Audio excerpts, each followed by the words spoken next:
بسم اللہ الرحمن الرحیم۔ السلام علیکم۔ غامدی صاحب کے ساتھ ہفتہ وار سوال و جواب کی براہ راست نشست کو لے کر ڈیلس غامدی سینٹر سے حاضر خدمت ہیں۔ آغاز کرتے ہیں۔ غام صاحب بہت شکریہ آپ کے وقت کا۔ اس سلسلہ گفتگو کی آج 10ویں نشست ہے جس میں ہم امت کے اندر جاری ایک بہت ہی مارکت الآراء بڑا مشکل تاریخی مسئلہ جس کی بنیاد پہ ہم دیکھتے ہیں باہم دست و گریباں ہیں مسلمان، تذلیل تفسیق کی ایک بات کی جاتی ہے اور کہا یہ جاتا ہے کہ حق اور باطل کا مارکہ ہے اور جنگ ہے۔ ہم آپ سے سمجھنے کی کوشش کر رہے ہیں، آپ کا نقطہ نظر، آپ کا زاویہ فکر، اور اب تک جو بات سمجھ میں آئی ہے وہ یہی ہے کہ نیت اور محرکات میں اترے بغیر سیاسی معاملات کو اسی عہد کی ڈائنامکس میں رکھ کے اگر سمجھا جائے اور فریقین کی جانب کھڑے ہوا جائے تو ان کا موقف سمجھنے میں مدد مل سکتی ہے۔ 3 سوالات زیر بحث آئے۔ چوتھے سوال کے بارے میں ہم نے آغاز کر دیا تھا۔ میں چاہتا ہوں کہ آج ہم براہ راست اس سوال پر آئیں اور جو پچھلی تمہیدی گفتگو تھی اس سے جوڑ کر آپ بتائیے کہ جس وقت یزید کو خلافت کے منصب پر بٹھا دیا گیا، حکمران بن گئے اور سیدنا حسین نے ان کی اس حیثیت کو ماننے سے انکار کیا، تو اس کے بعد جو سانحہ رونما ہوا اس کی دینی، اخلاقی، سیاسی حیثیت، اثرات، نوعیت کیا ہے؟ کیا کہتے ہیں آپ؟ آپ کے سوال کے جواب میں نے کچھ تمہیدی گفتگو کر دی تھی اور یہ بتایا تھا کہ ایک تو زاویہ حکومت کا ہے۔ ہر حکومت یہی چاہے گی کہ وہ قائم ہو گئی ہے، اور وہ جب قائم ہو جاتی ہے تو اپنے آپ کو صحیح سمجھتی ہے تو وہ اپنا دفاع کرے گی، وہ اپنی رٹ قائم کرے گی۔ اگر کوئی شورش ہوگی، کہیں کوئی بغاوت کے آثار ہوں گے تو اس کا استحصال کرنے کی صحیح کرے گی۔ اس میں بعض اوقات سخت اقدامات کی ضرورت بھی پڑ جاتی ہے، اور میں نے یہ عرض کیا تھا کہ اگر ہم حکومتوں کی تاریخ پڑھیں، وہ بنو امیہ کی ہوں، بنو عباس کی ہوں، عثمانیوں کی ہوں، مغلوں کی ہوں، تو آپ کو جگہ جگہ یہ ذکر ملے گا کہ فلاں علاقے میں فلاں جگہ پر اس طرح لوگ جمع ہو رہے تھے، فلاں شخص نے کچھ تہور کا مظاہرہ کیا، یہ معلوم ہوا کہ حکومت کو کوئی چیلنج درپیش ہو رہا ہے، تو اس طرح کے اقدامات کیے گئے اور شورش یا بغاوت کے اثرات وہ ختم کر دیے گئے۔ تو حکومت کی طرف سے یہ چیزیں شب و روز ہوتی ہیں۔ میں نے یہ عرض کیا تھا کہ خود ہمارے ساتھ یہ معاملہ ہو چکا ہے، یعنی دین کی بنیاد پر بعض لوگوں نے بغاوت کا ارتکاب کیا، بہت قتل و غارت ہوئی، اور پھر اس کے بعد خود پاکستان کی افواج کو ان کے خلاف کارروائی کرنا پڑی، اور اس کارروائی میں سے ایک مرحلے کو ہم نے ضرب عصب کا نام دیا، دوسری کو رد فساد کا نام دیا، اور جن لوگوں کے خلاف کارروائی کی گئی ان کے ریاست کے خلاف یا سیاسی لحاظ سے جو کچھ بھی جرائم ہوں وہ آپ گنوا سکتے ہیں، لیکن ان کا جذبہ بالکل مذہبی جذبہ تھا۔ وہ یہ کہتے تھے کہ ہم تو یہاں اسلامی نظام قائم کرنا چاہتے ہیں، اللہ کی شریعت کی حکومت قائم کرنا چاہتے ہیں، لیکن حکومتیں اس پہلو سے نہیں دیکھتی، وہ تو ہر حال میں اپنی رٹ قائم کریں گی۔ اور یہ وہ چیز ہے کہ جس کے بارے میں کبھی دو رائے نہیں ہوتی، یعنی یہ بات مانی جاتی ہے کہ کسی بھی حکومت کو جب وہ قائم ہو جاتی ہے تو یہ حق حاصل ہے۔ اس کے مقابل میں جو لوگ اٹھتے ہیں، ظاہر ہے کہ ان کا موقف دیکھا جاتا ہے، یعنی وہ کیا کہہ رہے ہیں، انہوں نے کیا اقدام کیا ہے، وہ مقابل میں فی الواقع اٹھے بھی ہیں نہیں، معاملہ کسی فساد پر پہنچ گیا ہے یا وہ اپنی ابتدائی صورت میں ہے۔ تو میں نے یہ عرض کیا تھا کہ اس کو ایک طرف رکھیے، اور اب ہم سیدنا حسین کے اقدام کو دیکھتے ہیں۔ جی، اس کی ابتدا میں نے اس جانب توجہ دلائی تھی کہ اس وقت صحابہ کرام کی اولاد میں سے، بلکہ صحیح تعبیر یہ ہوگی کہ جو قیادت پیدا ہوئی، جیسے سیدنا صدیق تھے، جیسے سیدنا عمر تھے، جیسے عمر بن العاص تھے، جیسے خود معاویہ رضی اللہ عنہ ہیں، جس طرح سیدنا علی رضی اللہ عنہ تھے، تو انہی کی اولاد ہے جو نمایاں ہو رہی تھی، اور ان کے نام بھی میں نے آپ کو گنوا دیے تھے۔ ان میں عبداللہ بن عمر ہیں، ان میں عبد الرحمن بن ابی بکر ہیں، ان میں ان کے بیٹے یزید ہیں، اسی طریقے سے عمر بن عاص کے بیٹے عبداللہ بن عمر، اور لوگوں کو بھی آپ گنوا سکتے ہیں۔ تو یہ کوئی 5-7 کے قریب لوگ تھے جو صحابہ کرام میں جو بڑے لیڈر ہو گئے، ان کی اولاد کی حیثیت سے اب نمایاں ہو رہے تھے۔ ظاہر ہے ان میں اپنے خصائص بھی ہوتے ہیں، اس کے بغیر کوئی نمایاں نہیں ہوتا، لیکن جو تعارف ان کا اصل تعارف تھا وہ ظاہر ہے کہ ان کے جلیل القدر آبائی کی وجہ سے تھا۔ تو یہ صورتحال تھی۔ اس میں اب جب معاویہ رضی اللہ عنہ نے یہ فیصلہ سنا دیا کہ وہ اب ملوکیت کا نظم قائم کر رہے ہیں، میں اس جانب پھر توجہ دلا دوں کہ لوگ اس کو ایک شخص کی جانشینی کے طور پر دیکھ رہے ہیں، میں اس کو ایسے نہیں دیکھتا۔ وہ ایک بڑا فیصلہ کر رہے تھے، یعنی اس سے پہلے جو نظم قائم کیا گیا تھا وہ اپنی اساس میں ایک جمہوری نظم تھا، وہ امرہم شورا بینہم کے اصول پر قائم ہوا تھا۔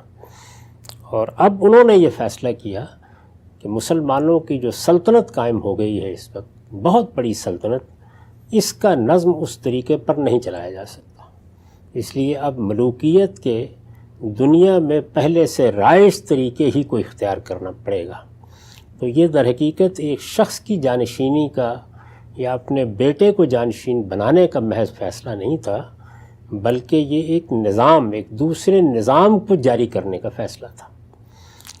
یہ فیصلہ کوئی آسمانی وحی نہیں تھی، اس سے لوگ اختلاف کر سکتے تھے۔ سیدنا حسین نے اس سے اختلاف کیا، میں نے آپ سے عرض کیا تھا کہ انہوں نے اس فیصلے کو نہیں مانا۔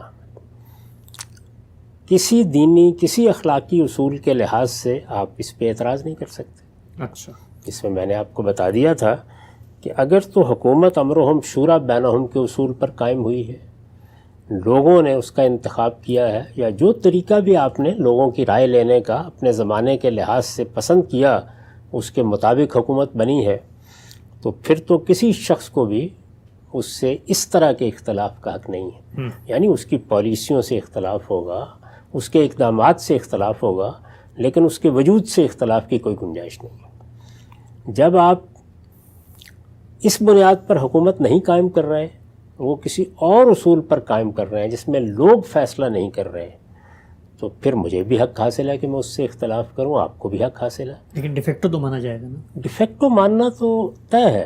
اس کی وجہ یہ ہے کہ جب ایک حکومت قائم ہو گئی ہے تو اس وقت جب تک میں بغاوت نہیں کرتا، میں ڈیفیکٹو مانتا ہوں اس کو، یعنی اس کے جتنے اقدامات ہوتے ہیں وہ قانونی مانے جاتے ہیں، اس کی عدالتیں فیصلے کرتی ہیں۔ مجھے حکومت سے جو معاملات درپیش ہوتے ہیں ان میں ظاہر ہے میں حکومت سے مدد بھی لیتا ہوں، اور اسی طریقے سے وہ سب چیزیں کرتا ہوں جو ہم مارشل لاء کے زمانے میں بھی کرتے ہیں۔ ڈیفیکٹو کا مطلب یہ ہے، لیکن کیا اس سے یہ بھی لازم آتا ہے کہ جیسے ہی ڈیفیکٹو حکومت ہو جائے تو پھر مجھے اعتراف کر لینا چاہیے کہ یہ حکومت جائز بھی ہو گئی یا یہ صحیح بھی ہو گئی ہے؟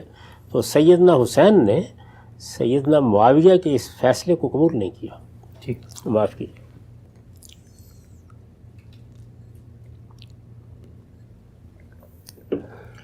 انہوں نے اس فیصلے کو قبول نہیں کیا۔ میرے نزدیک وہ اس کا حق رکھتے تھے، وہ اگر اس پر برملا تنقید کرتے، لوگوں کو یہ کہتے کہ یہ غلط فیصلہ ہوا ہے، اس پر بھی ان کے خلاف کوئی کارروائی اخلاقی لحاظ سے جائز نہ ہوتی۔ یہ تنقید کا حق ہر شخص کو حاصل ہے، اور ہم مسلمانوں کے ہاں تو یہ ایک فریضہ بن جاتا ہے۔ ہمیں تو یہ بتایا گیا ہے کہ ایسے ہر موقع کے اوپر ہمیں حق کی شہادت دینی ہے۔ تو اس وجہ سے معاملہ دین کا ہے، معاملہ اخلاقی ہے، معاملہ کسی تدبیر اور سیاست کا ہے، وہ چونکہ سب لوگوں سے متعلق ہے، کسی کا شخصی معاملہ نہیں ہے، اور میں سمجھتا ہوں کہ یہ بنیادی طور پر غلط ہے یا فرعی طور پر غلط ہے، تو میرا حق ہے کہ میں اس پر تنقید کروں، شائستگی کے ساتھ بتاؤں اس میں کیا غلطی ہے۔ تو پہلا مرحلہ کیا ہے کہ مجھے اس سے اختلاف ہے، اختلاف ہے تو کوئی شخص بھی اس کو جرم نہیں قرار دے سکتا۔ سیدنا حسین نے اختلاف کیا۔ دوسرا مرحلہ کیا ہے، میں اس پہ تنقید کروں، میں یہ کہوں کہ میں اس کو نہیں مانتا، میں لوگوں کو بتاؤں، اس کو بھی کسی لحاظ سے غلط نہیں کہا جا سکتا۔ لیکن انہوں نے یہ کام بھی نہیں کیا۔ مدینے میں وہ تھے، ان سے بیعت کا تقاضا کیا گیا۔ میں یہ عرض کر چکا ہوں کہ بیعت ووٹ دینے کا عمل نہیں ہے جیسے کہ لوگ سمجھتے ہیں۔ یہ جب حکومت قائم ہو جاتی ہے تو وہ اطاعت کا عہد لیتی ہے لوگوں سے۔ یہ قدیم طریقہ تھا، آج کے زمانے میں اس کی صورتیں بدل گئی ہیں۔ تو عہد اطاعت لینے کے احکام تمام گورنروں کو دیے گئے کہ وہ عہد اطاعت لیں، اور ہر جگہ لوگوں سے عہد اطاعت کا مطالبہ کیا جا رہا تھا۔ اس کی بہت سی تفصیلات آپ کو تاریخ میں مل جائیں گی۔ مدینے میں سیدنا حسین سے بھی یہ مطالبہ کیا گیا۔ میں نے یہ لفظ استعمال کیا تھا کہ انہوں نے گریز کیا اس سے، انکار نہیں۔ اس میں جو واقعہ بیان ہوا ہے میں اس کو ابھی موضوع نہیں بنا رہا، یعنی انہوں نے گریز کیا اور خاموشی کے ساتھ وہاں سے نکل گئے. وہاں سے وہ مکہ آئے. بڑی شخصیت ہے, ان کی ایک حیثیت بھی ہے. مکے میں لوگ حج کے لیے آئے ہوئے تھے, حج کے ایام تھے. وہاں آ کے وہ یہ کر سکتے تھے کہ وہ لوگوں سے بات کرتے, وہ کوئی خطبہ بھی دیتے, وہ اپنا نقطہ نظر بھی پیش کرتے, وہ شدید تنقید بھی کرتے. یہ سب چیزیں بھی اگر وہ کرتے تو ان میں سے کسی اقدام پر بھی اخلاقی لحاظ سے کوئی اعتراض نہیں ہوتا. اچھا. لیکن انہوں نے یہ بھی نہیں کیا. اور اس کے بالکل برخلاف ایک دوسری اسکیم اپنے پیش نظر رکھی, اور وہ اسکیم یہ تھی کہ چونکہ ان کے گرامی قدر والد سیدنا علی رضی اللہ عنہ کوفہ میں مقیم رہے تھے, اور وہاں ان کے بہت سے ہمدرد اور ان کے نقطہ نظر کی تائید کرنے والے ان کے ساتھی, جن کو اس زمانے میں عربی زبان کی اصطلاح کے لحاظ سے, آج کے زمانے کی اصطلاح کے لحاظ سے نہیں, شیعان علی کہا جاتا تھا. تو ایک بڑا گروہ ان کا خیال تھا کہ وہاں موجود ہے. ان کی طرف سے کچھ خطوط بھی ان کے پاس تھے کہ وہ ان کا ساتھ دینے کے لیے تیار ہیں. تو انہوں نے بڑی صحیح اسکیم اپنے سامنے رکھی کہ بجائے اس کے کہ وہ حرمین کو کسی انتشار میں مبتلا کریں, یعنی آپ یہ دیکھیے کہ سیدنا عثمان نے مدینہ کی حرمت کو قائم رکھنے کے لیے جان دے دی. میں نے یہ عرض کیا تھا کہ ان کے اس اقدام پر نقد کیا جا سکتا ہے تدبیر کے لحاظ سے, لیکن یہ کتنا غیر معمولی اور کتنا پاکیزہ جذبہ ہے. تو سیدنا حسین نے بھی اس کا پورا خیال رکھا, یعنی نہ انہوں نے کوئی انتشار یا فساد مدینہ میں برپا کرنا چاہا, نہ مکے میں ایسا کوئی اقدام کیا. ان کا خیال تھا یہ ایک بالکل سیاسی اقدام ہے, تو مجھے حرمین سے باہر جا کر اس کے لیے سوچنا چاہیے, اور اس میں کوفے سے بہتر کوئی جگہ نہیں ہو سکتی تھی. اگر آپ حکمت عملی کے لحاظ سے بھی دیکھیں کہ چونکہ وہ ان کے والد کا دارالحکومت بھی رہا تھا, وہاں ان کے بہت سے جاننے والے بھی تھے, ان کے ساتھ محبت رکھنے والوں کی تعداد بھی تھی, اور وہاں سے اگر کسی ابتدا کسی اقدام کی جاتی تو اس میں حرمین کی حرمت پر بھی حرف نہ آتا. بہت اہم بات. یعنی یہ بڑی اہم چیز ہے جس کو ملحوظ رکھنا چاہیے. اس کا پورا لحاظ کرتے ہوئے وہ روانہ ہوئے. اب یہ نہیں ہے کہ کوئی لشکر لے کے روانہ ہوئے, کوئی فوج بنا لی انہوں نے اور اس کے بعد وہ حملہ کرنے کے لیے جا رہے تھے. وہ منتقل ہونا چاہتے تھے وہاں. اس سے پہلے انہوں نے اپنے بھائی مسلم بن عقیل کو بھیجا وہاں, یعنی اپنے عمزاد, اپنے چچا زاد بھائی کو اس مقصد کے لیے بھیجا کہ وہ بھی حالات کا جائزہ لیں, وہاں پہ دیکھیں کیسی حمایت ہے. یعنی اس میں کوئی شبہ نہیں کہ ارادہ یہی تھا, یہ نہیں ہے کہ ایک جگہ سے دوسری جگہ چلے جانا ہے. جب انہوں نے ایک فیصلے کو قبول نہیں کیا تو وہ اس پر غور کر رہے تھے کہ اب اس کا مقابلہ کیسے کیا جائے, صورتحال کیسے. یہ سوچنا بھی کوئی غلط بات نہیں. میں یہ عرض کر چکا کہ اگر تو حکومت امرہم شورا بینہم کے اصول پر قائم ہوئی ہے تو یہ سوچنا بھی غلط ہے. لیکن اگر وہ اس اصول پر قائم نہیں ہوئی تو آخر کیا یہ طے ہے کہ دنیا میں جب ملوکیت قائم ہو جائے گی یا امریت قائم ہو جائے گی, جب کوئی مارشل لا لگ جائے گا تو ہم یہ سوچیں گے بھی نہیں کہ اس کو ختم کرنا ہے؟ ہوگا نا, یہ اپنے اپنے زمانے کے لحاظ سے ہوگا. آج ہو سکتا ہے ہم اور طریقے سے سوچیں, اس زمانے میں اور طریقے سے سوچیں, تو یہ سوچنا بھی کوئی بری بات نہیں تھی.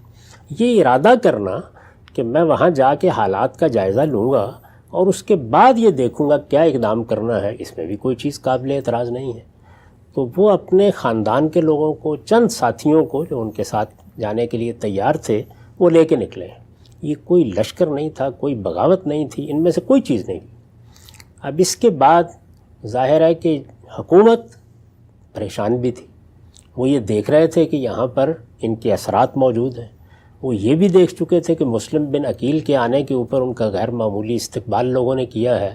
تو حکومت کا اپنا ایک رد عمل ہے جس کی طرف میں عرض کر چکا کہ حکومتیں بالعموم اور جو ملوکیت یا استبداد کے اصول پر حکومتیں قائم ہوتی ہیں وہ ایسی ہی حساس ہوتی ہیں. اس طرح کے آج بھی ایسا ہی ہے, یعنی سعودی حکومت بھی ایسے ہی کرے گی. تو حکومت جو کچھ کر رہی تھی وہ ہم پہلے عرض کر چکے ہیں کہ وہ اس کے اپنے دائرے میں ان اقدامات کے بارے میں بھی آپ کہہ سکتے ہیں کہ حکومتیں ایسے کیا ہی کرتی ہیں. لیکن اگر آپ اخلاقی اصولوں کے اوپر دیکھیں تو ایک شخص یہ مان لیجئے کہ یہی ارادہ کر رہا ہے کہ اگر حالات سازگار ہوئے تو بغاوت کر دوں گا, تو اس میں بھی آپ کیا کر سکتے ہیں؟ زیادہ سے زیادہ بات کریں گے نا. اس نے تو ابھی اپنے اس ارادے کا کوئی برملا اظہار بھی نہیں کیا, صرف قرائن سے اندازہ لگائیں گے کہ یہ ارادہ ہے. وہاں منتقل ہو رہے تھے. تو میرے نزدیک زیادہ سے زیادہ حکومت کو جو اخلاقی حق حاصل تھا وہ یہ کہ اس نے یہ خیال کیا کہ بغاوت ہو سکتی ہے، یہاں لوگ ان کے ساتھ نکل سکتے ہیں، بڑا خلفشار پیدا ہو سکتا ہے۔ حکومت کے زاویے سے میں عرض کر رہا ہوں، تو وہ سیدنا حسین کو وہاں آنے دیتی، کیونکہ کسی شخص کے کسی دوسری جگہ آنے پر تو آپ پابندی نہیں لگا سکتے، آنے دیتی، اور وہ ظاہر ہے کہ کہیں آتے، کہیں آ کے ٹھہرتے، کچھ لوگ ان کا استقبال کرتے۔ تو زیادہ سے زیادہ یہ ہے کہ شہر کو تو وہ کنٹرول کر چکے تھے، ان کو ان کے گھر میں نظر بند کر دیتے اور وہاں ان کے ساتھ مذاکرات شروع کر دیتے، جو سیاسی طریقے ہوتے ہیں۔ اس کے برخلاف انہوں نے یہ کوشش کی کہ نہ صرف یہ کہ ان کو شہر سے باہر روک دیا جائے، بلکہ اس وقت تک شہر میں داخل نہ ہونے دیا جائے جب تک کہ وہ بیعت نہ کر لیں۔ یعنی اخلاق کی بیعت کرنے کا مطلب کیا ہے کہ وہ اخلاقی طور پر اس کے پابند نہ ہو جائیں کہ وہ حکومت کے خلاف ایسا اقدام نہیں کریں گے۔ بیعت کا مطالبہ کرنے کا مطلب یہ ہے کہ وہ اطاعت کا عہد کر لیں، اور ظاہر ہے کہ وہ ایک ایسی شخصیت ہے کہ اگر وہ اطاعت کا عہد کر لیں گے تو پھر تو نہیں توڑیں گے نا۔ ابھی تک وہ کسی عہد میں نہیں بندھے ہوئے، اس کا پورا امکان ہے کہ وہ وہاں آ کے یہ دیکھیں کہ حالات سازگار ہیں، حکمت عملی کے لحاظ سے میں اقدام کر سکتا ہوں تو وہ اقدام کریں۔ تو حکومت تو پیش بندی کر رہی ہے، اس کو پیش بندی کا حق ہے، لیکن پیش بندی کرتے وقت جو اس نے اقدام کیا ہے وہ اقدام قابل اعتراض ہے۔ کس لحاظ سے؟ سیاسی لحاظ سے قابل اعتراض ہے، اس لیے کہ جب آپ اس طرح کا مطالبہ کریں گے کہ ابھی اسی وقت سرنڈر کر دیا جائے تو ہو سکتا ہے کہ آگے سے قبول نہ کیا جائے۔ پورا امکان یہی تھا کہ قبول نہ کیا جائے۔ جب قبول نہیں کیا جائے گا تو آخری مطالبہ کر دینے کا مطلب ہے کہ تلوار نکل آئے گی اب۔ تو اس لیے سیاسی بصیرت رکھنے والے لوگ کبھی اس آخری جگہ پر نہیں جاتے۔ تو میرے نزدیک اگر آپ ابن زیاد کو اس حوالے سے دیکھیں کہ اس نے آ کے کوفے کا نظم و نسق درست کر دیا، بغاوت کو دبا دیا، لوگوں کو یہ پیغام دے دیا کہ کوئی شخص اٹھنے کی جسارت نہ کرے، اس کے لیے سخت ترین اقدامات کر ڈالے، پوری طرح شہر پر اپنا کنٹرول قائم کر لیا۔ یہ ساری چیزیں جتنی ہیں ان کی آپ ہو سکتا ہے کہ حکومت کے زاویے سے دیکھیں یا نظم و نسق کے زاویے سے دیکھیں تو تحسین کریں، لیکن اس نے سیدنا حسین کے ساتھ جو حکمت عملی اختیار کی یہ سیاسی تدبیر کے لحاظ سے نری حماقت تھی۔ اور جب آپ سیاسی تدابیر میں حماقت کرتے ہیں تو اس کے بعض اوقات بڑے برے نتائج نکلتے ہیں، خاص طور پر اگر آپ کے مقابل میں غیر معمولی شخصیات ہوں تو یہ نتائج اور بھی زیادہ خطرناک ہو جاتے ہیں۔ چنانچہ جب اصرار کیا گیا اس بات پر، میں پھر عرض کر دوں کہ جو صحیح طریقہ تھا وہ یہ تھا کہ ان کو آنے دیا جاتا، کیونکہ آپ اگر کوئی شخص اپنے خاندان یا اپنے چند احباب کے ساتھ ایک جگہ سے دوسری جگہ آ رہا ہے تو اس کے راستے میں رکاوٹ کس اصول پر پیدا کریں گے؟ اس نے ابھی تک کسی تخریب کا ارتکاب نہیں کیا، اس نے کوئی فساد پیدا نہیں کیا، اس نے کوئی لشکر کشی نہیں کی، اس نے کوئی بغاوت نہیں کر ڈالی۔ وہ جو کچھ کر رہا ہے وہ یہ ہے کہ وہ آپ کی حکومت کو ابھی مان نہیں رہا۔ یہ ایک سیاسی اختلاف ہے۔ سیاسی اختلاف میں پہلے عرض کر چکا یہ حق و باطل کا مسئلہ نہیں ہوتا، اس لیے اس کے خلاف ایک بڑے اقدام کے لیے فوری طور پر تیار ہو جانا یہ کسی طرح بھی صحیح نہیں تھا۔ تو میں پھر عرض کر دوں کہ جو فیصلہ کیا گیا کہ ان کو باہر ہی روک لیا جائے اور ان سے یہ تقاضا کیا جائے کہ وہ فوری طور پر سرنڈر کریں اور یہیں اس بات کا اقرار کریں کہ وہ عہد اطاعت کر رہے ہیں، یہ مطالبہ ان کی شخصیت کے لحاظ سے ایک بیجا مطالبہ تھا، یہ اس موقع پر نہیں ہونا چاہیے تھا۔ اور میں پھر عرض کر دوں کہ ایک لمبے مذاکرات بھی اگر چلتے رہتے اور وہ کوفہ مقیم رہتے، جب حکومت یہ جان چکی تھی کہ اس طرح کے اثرات موجود ہیں، جب یہ معلوم ہو گیا تھا کہ لوگوں کے دل بھی ان کے ساتھ جڑے ہوئے ہیں، جب یہ بات بھی واضح ہو گئی تھی کہ ہم نے پھر بھی کنٹرول کر لیا ہے، تو یہ کنٹرول جس طرح کا ہو گیا تھا اس میں ظاہر ہے زیادہ سے زیادہ آپ یہ کر سکتے تھے کہ وہ جس گھر میں جس جگہ پر مقیم ہوں وہاں پر اپنا کنٹرول قائم کر لیں۔ اگر وہ صورت ہوتی اور ان کی طرف سے اقدام ہوتا تو ظاہر ہے کہ نوعیت بالکل تبدیل ہو جاتی، تاریخ بھی اس معاملے کو بالکل اور طریقے سے دیکھتی۔ معاویہ رضی اللہ عنہ نے سیدنا علی کی حکومت کو قبول کرنے سے انکار کر دیا تھا، ہم یہ گفتگو کر چکے ہیں، لیکن معاویہ رضی اللہ عنہ اپنے چند اہل و عیال کے ساتھ نہیں کھڑے تھے قصاص کا مطالبہ لے کے، وہ ظاہر ہے کہ ایک پورے علاقے کے حکمران تھے، لوگ اسی حیثیت سے ان کے ساتھ کھڑے تھے، انہوں نے گورنری سے دستبردار نہیں کر لیا تھا اپنے آپ کو، ایک لشکر، ایک جم غفیر ان کے ساتھ تھا، اس میں سیدنا علی نے ان کے خلاف اقدام کا فیصلہ کیا صفین میں، اور یہ معلوم ہے کہ حملے کی ابتدا سیدنا علی کی طرف سے ہوئی، لیکن اس کو دیکھیے تاریخ بالکل اور زاویے سے دیکھتی ہے، حالانکہ یہ بتایا جاتا ہے کہ اس جنگ میں 45,000 کے قریب لوگ ادھر سے شہید ہوئے اور 25,000 کے قریب لوگ ادھر سے شہید ہوئے، اگرچہ ایسی تعداد عام طور پر ہمارے ہاں تاریخ میں مبالغہ آمیز ہوتی ہے، لیکن پھر بھی کہا جا سکتا ہے کہ ہزاروں لوگ اس میں شہید ہوئے۔ اسی طرح کا معاملہ جنگ جمل کے موقع پر پیش آیا، وہاں بھی سیدنا علی اپنی حکومت کی ریٹی قائم کر رہے ہیں، یعنی جو حکومت قائم ہو چکی ہے اس کے خلاف اٹھنے والے لوگوں کے خلاف ہی اقدام کر رہے ہیں، لیکن خلاف اٹھنے والے لوگ ایک لشکر کی صورت میں ہیں، وہ اپنے مطالبے میں کھڑے ہیں۔ جس طرح کے یہاں کون سا معاملہ ہوا تھا، یہاں ان میں سے کوئی چیز نہیں ہوئی تھی، اس وجہ سے یہ شہادت ایک مظلومانہ شہادت بن گئی، اس پر ہر شخص کا دل زخمی ہوتا ہے، یہ آخری درجے کی حکومت کی طرف سے بے تدبیری تھی، ایسا نہیں ہونا چاہیے تھا۔ تاہم جو کچھ ہوا اس کو سیاست کے، تاریخ سے اور سماجی حرکیات کے حوالے سے دیکھنا چاہیے۔ میں نے یہ کوشش کی ہے کہ لوگ اس طرح بھی چیزوں کو دیکھنا سیکھیں۔ جس وقت آپ ایک نظم قائم کرتے ہیں تو اس نظم میں یہ سب ہوتا ہے۔ میں نے مثال دی تھی کہ یہ بڑے نیک لوگ ہوں گے طالبان، یعنی علماء ہیں، زیادہ تر ملا لوگ ہیں جن کو افغانستان میں بڑی حیثیت حاصل ہوتی ہے، ہمارے ہاں بھی ہے، اور دینی مدارس کے طلباء ہیں جنہوں نے بنیادی قوت فراہم کی، لیکن جیسے ہی انہوں نے اقتدار سنبھالا انہیں معلوم ہوا کہ پنجشیر میں یہ صورتحال ہے تو اقدام کیا انہوں نے، حکومتیں اقدام کرتی ہیں، یہ اقدامات جب بھی کیے جائیں گے اخلاقی اصولوں پر ان کا ضرور جائزہ لیا جائے گا۔ وہ سعودی عرب کی حکومت ہو، آپ کے علم میں ہے کہ انہوں نے ایک صحافی کے خلاف اقدام کیا، پوری دنیا نے اس کے اوپر تنقید کی، تو حکومت کا کسی بغاوت کے جواب میں، لوگوں کی طرف سے کسی انتشار کے جواب میں، اختلال کی کسی تدبیر کے جواب میں اقدام زیر بحث آتا ہے، تاہم اس کا اخلاقی جائزہ لینے کا ہر شخص کو حق حاصل ہے۔ تو تین چیزیں ذہن میں رکھیے، کسی معاملے میں دین کے اصول کیا ہیں، دین کے اصولوں کا معاملہ جب زیر بحث آیا میں نے بتا دیا کہ دین میں مشروع طریقہ صرف ایک ہے حکومت قائم کرنے کا، وہ یہ کہ وہ امرہم شورا بینہم کے اصول پر قائم ہوگی۔ جب آپ کو اقدام کریں گے اس کا اخلاقی جائزہ لیا جائے گا، وہ میں نے آپ کو اب بھی لے کر بتایا ہے کہ کس طرح کسی اقدام کا اخلاقی جائزہ لیا جاتا ہے۔ اور تیسری بات یہ کہ آپ حکومت جب قائم کرتے ہیں تو وہاں حکومت کے نظم کے حوالے سے اور سیاسی اور سماجی پس منظر میں چیزوں کو دیکھا جاتا ہے، ان چیزوں کے اوپر آپ حق و باطل کا حکم نہیں لگایا کرتے۔ حق و باطل کا حکم صرف دو زاویوں سے ہوتا ہے، دین کیا کہتا ہے، اخلاقی اصول کیا کہتے ہیں۔ ٹھیک، ہم سے ہمارا وقت یہاں پہ مکمل ہوتا ہے۔ وہ چار بنیادی سوالات جن کی بنیاد پہ پوری مسلمانوں کی تاریخ کے اندر دو دھارے ہمیں نظر آتے ہیں، 10 نشستوں میں ہم نے غامدی صاحب سے ان چاروں سوالات پر ان کے نقطہ نظر کو جانا اور یہ سمجھنے کی کوشش کی کہ ان معاملات کو دیکھنا کیسے چاہیے ہے۔ ہم سب میں شکریہ ادا کرتا ہوں، آپ نے اپنے نقطہ نظر کو بہت ہی صبر، تحمل، بردباری اور خندہ پیشانی کے ساتھ ہمارے سامنے رکھا، لیکن بہت اعتراضات ہیں، بہت اشکالات ہیں آپ کے اس پورے قائم کردہ مقدمے پر بھی۔ میں چاہوں گا کہ ایک ایک نقطے پر انشاءاللہ آئندہ نشست میں وہ اعتراضات، وہ سوالات، وہ اشکالات آپ کے سامنے رکھوں۔ وقت یہاں پہ ختم ہوتا ہے، انشاءاللہ دوبارہ حاضر خدمت ہوں گے، اب تک آپ کا بہت شکریہ۔ بہت شکریہ۔